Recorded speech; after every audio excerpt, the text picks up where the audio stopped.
Menurut saya menjadi sangat penting untuk diperhatikan, terutama pendataan siapa di antara mereka-mereka ini yang dapat bantuan, siapa yang tidak. Ini pun kalau misalnya datanya diambil dari BPJS Tenaga Kerja, tetap tidak adil.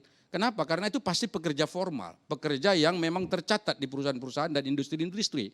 Tetapi mereka yang tidak tercatat di sana, itu belum tentu dapat. Ada satu lagi yang ironis sebetulnya.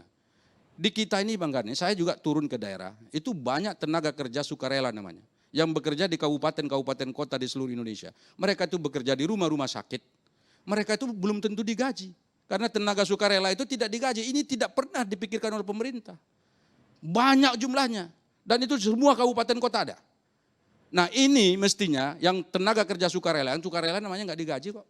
Mereka sebelum mendaftar menjadi tenaga kerja sukarela, mereka menulis surat, saya yang bertanda tangan di bawah ini nama, alamat, tempat, tanggal lahir, dengan ini menyatakan bahwa saya bersedia untuk bekerja di sini, di rumah sakit umum daerah ini, dengan catatan tidak menuntut gaji, tidak menuntut diangkat menjadi pegawai negeri, tidak menuntut diangkat untuk jadi honor daerah. Berarti ini kan sama dengan mereka tidak akan digaji sama sekali, itu satu. Kemudian yang kedua, guru-guru honor kita di seluruh Indonesia ini jumlahnya lebih dari 900.000 orang. Ini banyak yang nggak digaji juga. Nah ini jadi problem. Jadi menurut saya tadi uang-uang yang banyak tadi yang dibagi-bagi itu mesti harus dipergunakan dan diperuntukkan secara cermat.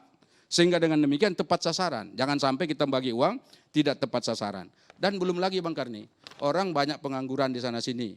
Kita banyak problem bagaimana menciptakan lapangan pekerjaan. Tahu-tahu tenaga kerja asing yang dari Cina tetap masuk di Kendari. Kemarin itu masuk lagi 156 orang. Ini kenapa? Padahal di Komisi 9 sudah ada kesepakatan antara kita dengan pemerintah tidak boleh menerima tenaga kerja asing selama masa pandemi ini. Pertanyaan saya, apakah bulan Juni kemarin pandemi ini sudah habis?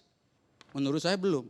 Tapi justru pada bulan Juni ini tenaga kerja asing dari Cina itu masuk ke Indonesia. Ini kan lagi-lagi jadi persoalan menurut saya yang mesti kita sahuti dan kita pikirkan.